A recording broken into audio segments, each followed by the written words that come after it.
এই গরমে ইনভিটেশন পড়লে খুবই কষ্ট, সত্যি কথা বন্ধুরা। তো মানে সাজগোজ করতে খুবই অসুবিধা, তাও সেজেগুজে বেরিয়ে পড়েছি একটা জন্মদিন বাড়ি। তো আমরা চলে এলাম মেন কোর্সে। আমি যেহেতু ফুড ব্লগার নয়, তবু আমি আজকে একটু চেষ্টা করলাম।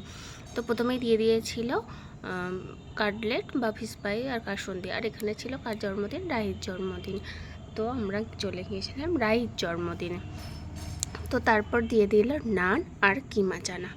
তো নানটা আমার ভালোই লেগেছে, তবে আমি এখানে কোনো রিভিউ দিতে আসিনি, কী কী হয়েছে সেটাই জানাচ্ছি। আর আমি বলবো না যে এটা ভালো ওটা ভালো, যা খেতে এসেছি খাবো ব্যাস।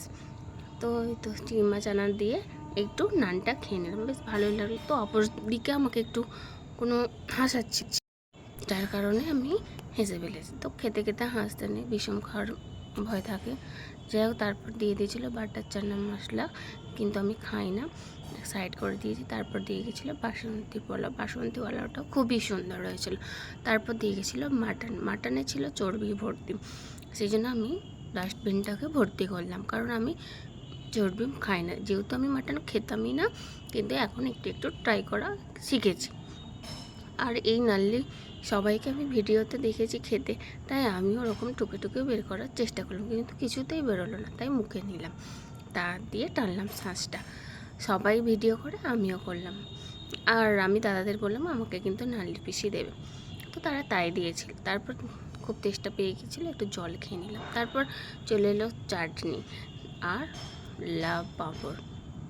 চাটনি দিয়ে পাঁপড় খেতে আমার তো খুবই ভালো লাগে। এই লাউ পাঁপড়ের থেকে এমনি যে নর্মাল পাঁপড় হয় ওইটা খুবই ভালো লাগে। তারপর চলে এসেছে সন্দেশ। তো এখানে একটা ঘটনা ঘটেছে, তোমরা যদি বুঝতে পারো তো কমেন্ট করে আমাকে জানিও যে কেন এরা এত হাসাহাসি করছে, ঠিক আছে? যাই হোক, তারপর আমি যা খেয়েছি একবারই নিয়েছি, কিন্তু নষ্ট করিনি। যতটুকু খাওয়ার খেয়েছি, যেটা পারিনি সেটা ডাস্টবিন। আমার খাবার নষ্ট করতে একটুই ভালো লাগে না, কারণ একসময় মানুষ আমিও অনেক কষ্ট করেছি। যাই হোক, তারপর দিয়ে দিচ্ছে লট চমচম। এই মিষ্টিটা আমার আবার খুবই ফেভারিট, তাই আমি দুটো নিয়েছি। তো খাওয়া দাওয়া কমপ্লিট, আমি দেখিয়ে দিলাম যে ডাস্টবিন ভরে গেছে। আর ওদিকে গরম জল দিয়ে দিয়েছিল, হাত ধুয়ে নিয়েছি। আর গরমকালে যাবার সময় একটু ঠান্ডা না খেলে হয়, তাই হাতে একটা আইসক্রিম নিয়ে নিয়েছি। তো এবার চলো, ভিডিওটা ভালো লাগলে লাইক কমেন্ট শেয়ার করে টাটা বাই।